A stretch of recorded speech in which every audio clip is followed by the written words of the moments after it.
Snicker of Magic, Chapter 18. Let me in, quick! I banged my fist against the door of Oliver Weatherly's mansion. I could feel the rain beating on my face and dripping off the tips of my bangs. Hey, yo! I hollered again. Charlie Sue Hancock swung the door open and pulled me inside. Felicity! She helped me out of my jacket, which was so wet that it popped and snapped like rubber bands against my arms. What are you doing out in this mess? I have to see Oliver now, I sniffed. My nose sucked in a mix of rain and snot. Is he home? He sure is. Charlie Sue wrapped a blanket around my shoulders. She led me up a swirly, spiraled staircase to the second story of Oliver's mansion. Hey-yo, Miss Felicity. Oliver's voice seemed as surprised as Charlie Sue's when she first saw me. I wasn't expecting you today. Is Jonah with you? Just me, I said. I've got a big problem that only you can help me with. I woke up this morning and found this. I pushed back my sleeve and flipped my hand so Oliver could see the inside of my wrist and what appeared to be the freshly drawn image of a dove. The very same dove that had been on Oliver's arm only a few days ago. It won't come off, I hollered, and I have no idea how it got there. Franny Joe had noticed it before I did. We were eating a healthy breakfast of Cheetos and Pop-Tarts when Franny pointed to my arm and said, Don't let Mama see that. She gets mad whenever I draw on myself. And here's the picture. I nearly spewed milk all over Cleo's table when I realized what she was talking about. Oliver Weatherly's tattoo. On my arm. I ran down the hall, hurtled over Boone, who was still snoring in the hallway, slammed shut the door of Cleo's bedroom, and tried to scrub the bird away. The skin of my wrist turned blotchy red, but the bird stayed put. I can't get it off, I hollered at Oliver. But Oliver didn't look perplexed, despite my yelling. Charlie Sue patted my shoulder. Why don't I make the two of you some hot cocoa, she said, and she shuffled back down the hallway. Fine idea, Oliver said. And then he nodded to me and smiled. You don't need to worry about getting it off. The bird comes and goes as it pleases. This isn't a bird, I said. It's a tattoo. And I gulped as I remembered what Mama had said when I saw the tattoo on her shoulder. The word peace in such tiny letters they looked like a sparrow's footprints. My Mama was the only person whose words I had never been able to see. I told her how much I liked it, and she said she liked it too, and I told her I wanted peace on my shoulder too, and she said if I ever got anything tattooed on me before I was at least 40 years old, she'd ground me for life. It's not exactly a tattoo, Oliver said, leading me to the big stuffed chair across from his desk. He settled across from me. The bird first showed up on my arm the same morning I saw the hot air balloon. You remember that story, right? Yes, sir, I said. Hope came down. Exactly. Oliver's eyes sparkled. Hope came down, but the bird came first. Most of the time it stays put, right here on my arm, but sometimes the bird ends up on somebody else for a while. Seems like it knows when people need it most, and when they're most fearful, most uncertain, most unsure. When the bird shows up, that means hope's coming down. The bird tattoo is a Snicker of magic, I asked. Exactly, Oliver clapped. Charlie Sue came back into the room and handed me a steamy mug of cocoa and smiled. Better than my family Snicker of magic. Your people used to go invisible, right? I asked, remembering Oliver's story from the Lube and Die.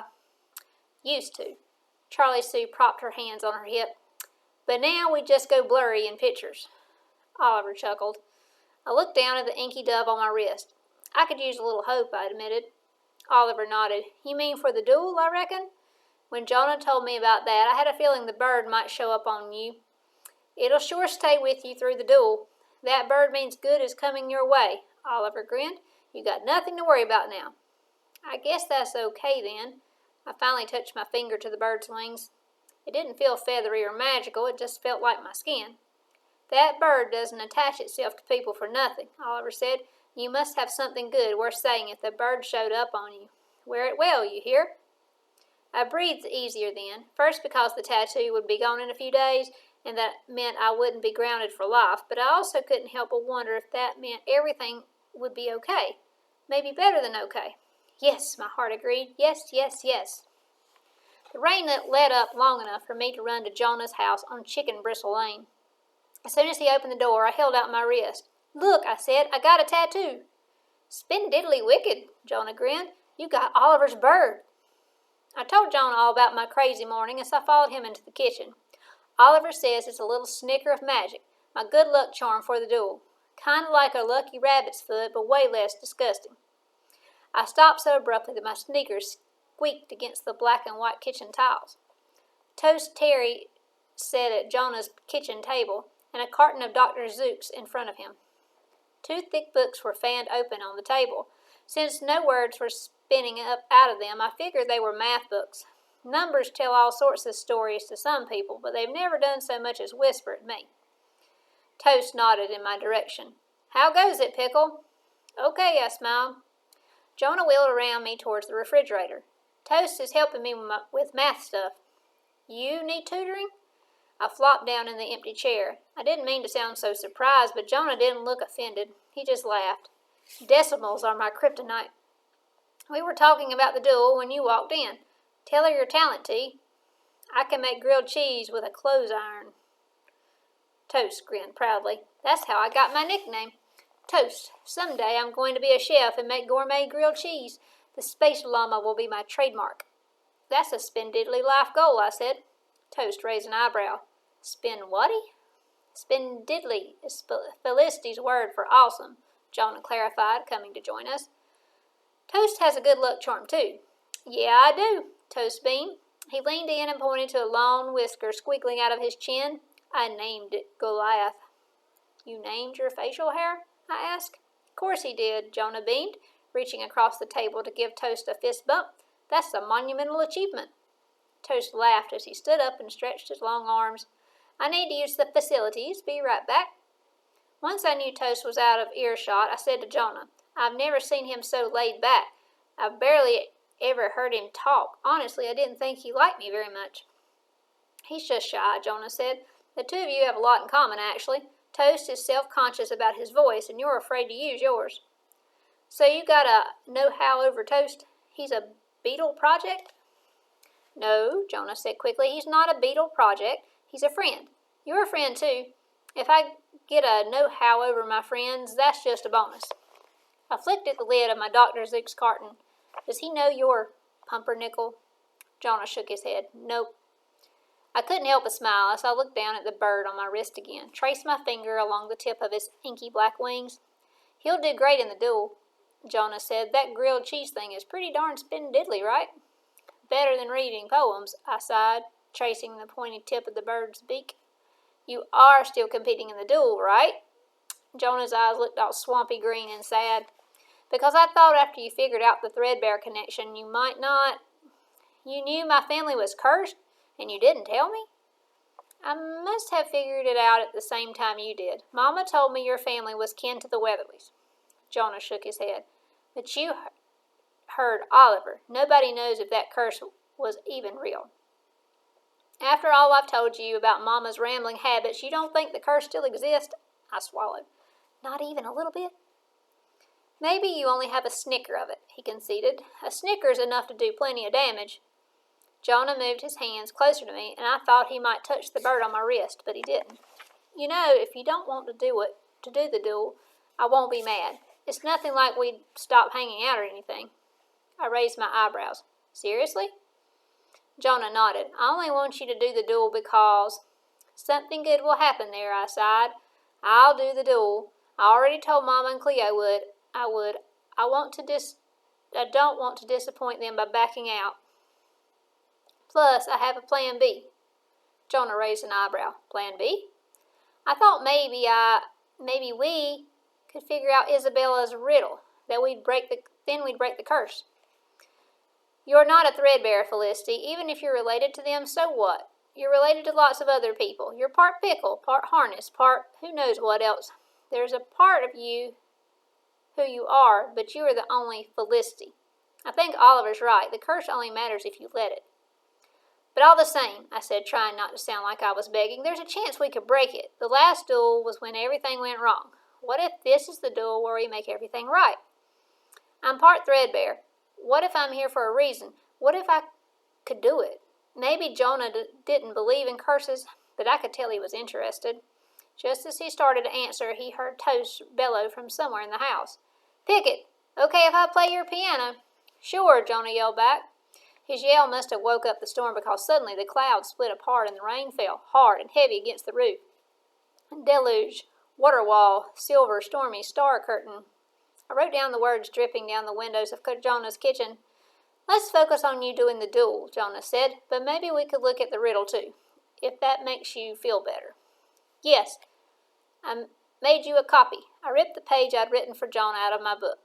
He just sighed and shook his head. Have you written any poems yet? Not yet, I admitted, but Florentine says she'll help me. As Jonah popped open the container of Dr. Zoot's Mean Jean's Mocha Coconut, the sound of soft piano music drifted through the house. As I listened, I wondered if there were any story in the world better than music. A wordless and weightless lullaby wind, prone to fly right off the pages and strings. No wonder people in Midnight Gulch could put their problems aside back when the brothers Threadbare were around. No wonder it was the happiest town in the world. Truly, when Toast said he wanted to play the piano, I thought he'd pound out something like Jingle Bells. I didn't know he was a bona fide baby Mozart. He could play the daylights out of that piano, can't he? He can play anything. It's like he makes an instrument say everything he's afraid to say for real. Then Jonah grinned at me in his secret-keeping way. I called this tune the Storm Song. Watch the windows, Flea. You're going to love this. As the thunder growled louder, Toast pounded the piano keys harder, and the song changed from something lonesome and haunted to a peppy tune that belonged on a Broadway stage. The song sounded bright and happy. It reminded me of sunlight and wildflowers, leaps and kicks. Suddenly, the thunder stopped rumbling. The rain squiggled down the window, paused midway. The shy September sun peeped its bald head through the clouds and shone through the kitchen windows. My heart kicked in rhythm with a plucky piano music. Yes, and yes, and yes, yes, yes. By the time the music died down, the storm was over. Guess I better head out. Toast trudged back into the kitchen and shoved his books into his backpack. Later, Pickle. Later, Pickett. He saluted us both from the doorway. I said goodbye, but I don't think Toast heard me over the kitchen door banging shut. Jonah, did he just make the storm stop? Jonah grinned. Have I told you about the Terry family magic? Jonah pushed a carton of Blackberry Sunrise across the table. I pushed it far away from me and reached for the Mocha Coconut instead. Jonah didn't miss the movement of my hand. He scrunched his eyebrows, but didn't ask any questions. Nope, I said, but I heard Oliver say something about them yesterday. They were storm catchers, Jonah said. Whenever the drought came and the corn bowed down and the leaves dried up, farmers called on Maud Terry. She'd go stand in the field and sing, and the clouds would come rolling in, peaceful, easy. The rain lasted for days if Maud Terry called it up. The only problem is that after she sang up the rain, Maud Terry would lose her voice for a long time. And people called on her so often that she never had a chance to say much. So whenever she was out in the fields, she sang as loud as she could. She sang clear and strong and tried to make the song even more beautiful than it was the time before. Couldn't her family help out, I asked? You said it was Terry magic. Why'd Maud always have to lose her voice over it? The rest of the Terrys only had a snicker of Maud's gift, Jonah said. Her girls could call up an hour or two of rain, but they moved out of town as soon as they could. And poor old Jester Terry, Jonah shook his head, he just sang up swarms of bees. And Maud's older sister, Hester Terry, sang so screechy loud that every dog in Midnight Gulch started hollering. That made me laugh. Nobody had the knack like Maud did, Jonah said. He inclined his head towards the door. But I think Toast has a snicker. Maud was his grandmother. Good magic runs in families, too. How do you know so much about so many people? My dad told me her story. After he told me, he always asked me what I'd say if I knew I'd lose my voice. For a year, for a day, forever, for forever. Now it was Jonah pushing the Blackberry Sunrise away. My dad said he heard Maud sing once. Back when he was a boy, he said she walked out in the middle of the field and lifted up her arms towards the silver skies. He said the cold wind came first and rippled against her dress and blew her gray hair away from her face. She sang until the rain fell on her face. She sang until her voice ran out. That was my dad's favorite story to tell. He says that's why the weather's so crazy in Midnight Gulch now, because Maud's not here to sing to the sky. Tell me about your dad, I asked. I didn't look at Jonah. I looked at my blue book instead. When he didn't answer my question right off, I was afraid I'd hurt his feelings or dredged up bad memories. You're stalling, Flea. Jonah's lip quirked in a half smile. You need to get some poems down or we won't have time to practice before the duel. Practice won't help, I assured him. Oliver's bird won't write a poem for you, Jonah said. It just gives you courage. I wasn't talking about the bird. I pushed my bangs down over my eyes. It won't, because I'll still find a way to mess things up. You don't mess up when you talk to me. Talking to you is different than talking to a big room full of people. Jonah picked up the ice cream container and squinted his eyes toward the trash can. He arched his arm and tossed the carton toward it. Thunk! Perfect shot. Of course it was. Jonah never missed. Why is it different? Because I know my words are safe with you, I said, and my face got hot and tingly. I wiped the side of my face like I could wipe the tingly feeling away. Then I stared down at the blue book. I heard the whir of Jonah's wheelchair backing away from the table. He reached for a tall jar on the counter, then settled it gently on the table right in front of me. I saw little curls of paper tangled up inside. My dad's name is Arlie Pickett, Jonah said. His eyes looked extra neon green right then. I had a feeling he was about to give me something way more important than a hope tattoo or a carton of ice cream. He gave me this jar before he got deployed. He filled it up with 365 strips of paper. He told me to pull one piece of paper every single day, but only one. And he said when I got to the last slip of paper, that's when I would know he was about to come home. He's coming home soon then. There were only a few curls of paper left in Jonah's jar. I hope so, Jonah whispered. What did he write on the papers? I could only see scribbles on the paper scraps, but full-blown words were floating around in Jonah's jar. Hockey puck, guitar pick, fishing lure, river run. He wrote down the things we'll do together when he gets home again. How do you play hockey? I asked. I play my own way, Jonah said. I can't stand up to hit the puck, obviously, but I can. I didn't mean that, I said. I mean that it's too hot here. There's no lake frozen enough to skate on. Street hockey, Jonah smiled, and then he countered. More like garage hockey, actually. Chicken bristle hockey? I grinned. Exactly. Tell me something else about him, I said softly. He met my mom when they were both in mechanic school. They drove off to their honeymoon in a car they fixed up together. Jonah reached deep into his pocket. He dropped a small, thin piece of red metal onto the table. Before Dad got deployed, he gave my mom half of a red heart that he'd made out of a piece of sheet metal. He gave me the other half and told us both that no matter where he was, no matter how much in the world was sitting between us, his heart was right here. Jonah picked up the metal scrap and twirled it between his fingers. I keep my half in my pocket during the day. At night I keep it beside my alarm clock. But whenever I wake up in the morning, I'm always holding it tight in my fist. Always. I wish I'd given him something, too, to help him remember me when he's over there. He doesn't need any help remembering you, I said. Forgetting people you love is impossible. It'd be like forgetting how to breathe. I still wish it, though, Jonah said. I knew I wouldn't be seeing him for a year, and I still didn't give him anything to keep. He keeps all this. I tapped my fingernail against the jar. You know how Oliver keeps all those pictures on his bookshelves? I'll bet your dad keeps all those memories propped up on the walls of his heart. When he gets lonely, he takes one down and thinks about you and remembers. Jonah flicked at the tip of the red metal heart. When he left, and when I talked to him on the phone, I tell him that I love him. That's all. That's everything, I said. Jonah's smile faded as he twirled the jagged metal heart between his fingers. He flicked the heart against the table, spun it like a top. I need to be honest with you about something. I'm not good as you think I am. Sometimes the best thing about doing Beatles stuff is that it keeps my mind occupied, so I don't think about what might happen to Dad. Jonah didn't say the word. Instead, he flicked the heart so hard it nearly spun off the table. I caught it in my hands and pressed it flat in front of him. I knew the weight of that word. I knew how hard it was to say. I still think you're good. You might as well save your breath from convincing me otherwise. Jonah leaned over and tapped the bird on my wrist. Hope's a good thing to hold on to, isn't it? I hope he comes home soon, and I hope he makes 1,000,000 more memories together we make. I hope for that, too, I told him. Jonah glanced up and smiled at me. I smiled back at him. And no more words passed between us. That day, Jonah became more than just a friend who kept my words safe. I realized he was the kind of friend who didn't mind the silent places. The quiet fell between us like a comfortable old quilt, and we both settled into it. Jonah scanned the paper for do-goods. I listened to a bird chirping outside, taking its rare opportunity to sing up at the sunlight. No wonder the storms are so loud and mean in Midnight Gulch, I thought. I'll bet the sky missed Maud Terry's sweet lullabies.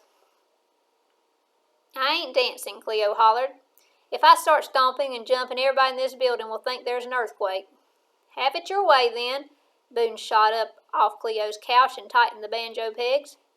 His left hand curled around the banjo's neck. Next, he stretched out his right hand. Boone's banjo picks weren't flat like guitar picks. Instead, they were pointy and silver and curved like little crowns over the tips of his fingers. Holly? Boone asked. I know you want to dance. We got lots to celebrate. What I know is that I haven't danced in years or painted in so long that I'll probably make a mess of that gallery. No more talk like that. Cleo gave Mama such a hard push she nearly fell out of her chair. Cut loose, Holly. Boone started picking the banjo so fast I thought sparks might fly off the strings. First, Boone shook his hips back and forth, and then he started shuffling around the floor in his mismatched socks.